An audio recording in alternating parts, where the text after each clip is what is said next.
Welcome back to Bankrupt MMA. It has been a long time coming, but UFC Freedom 250 goes down tonight. We talked a bit about our safest spot on the card in another post, but now let's discuss the rest of the matchups. Starting with Lopez versus Garcia. The second closest matchup of the night at 59% chance for Lopez to win on Polymarket. Both fighters have been on a tear lately and have a similar well-roundedness, with Garcia actually having the striking and grappling edge on paper. However, Lopez has been in there with some serious competition and knows his way around a finish, so I say don't sleep on the submission, but personally, I'm going with the Lopez money line. The next fight is another good matchup that's closer than the odds might show, with Bo Nickal and Kyle Daukaus. After a meteoric introduction to the UFC, Nickal has slowed down, faced some tough losses, and seems to be suffering from small man syndrome or something because he refuses to wrestle. If he wants to get back into the win column soundly, he needs to do just that against Daukaus. While Nickal is listed at a 74% chance of winning, the community discussion does not seem to reflect that at all, making this one a bit overpriced for the markets. I do think Nickal takes this, but it's kind of a dog or pass situation. Nearing the halfway point already, our third fight of the night is Mauricio Rufy versus Iron Michael Chandler. Unfortunately for Chandler, Rufy knows exactly how to break iron in style at that, and Polymarket reflects it at 82% chance of a Rufy dub.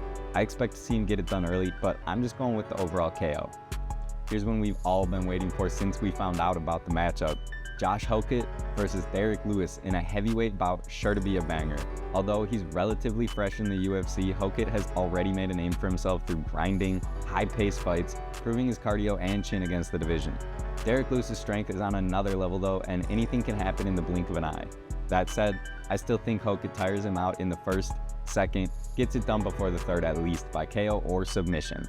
3 fights left. I guess you could kind of call this our main card of this 7-fight event, and it starts with Sean O'Malley versus Aiemann Zahabi.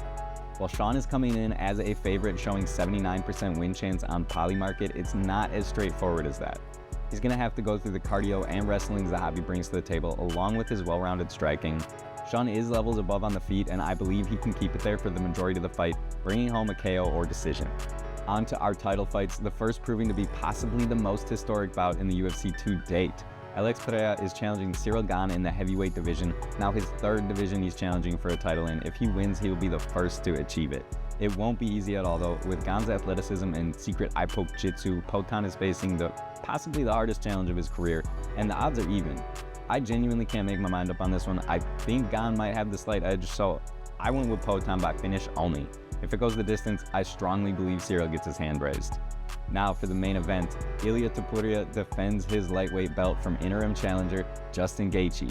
While glaringly obvious on paper with Ilia showing an 80% win chance on Poly, Gaethje will absolutely bring that fight to Topuria. It doesn't exactly lend itself to a long night, but what it does lend itself to is Ilia's counter-striking and power. If it goes to the mat, I think they're pretty fairly matched, which in my opinion keeps this one on the feet. I'm going Ilia by KO and under 3.5. That wraps it up, but leave a comment what you think I got right, what you disagree with. We do have a Discord where we discuss breakdowns and picks, so leave a comment, Discord, if you want me to send you the link.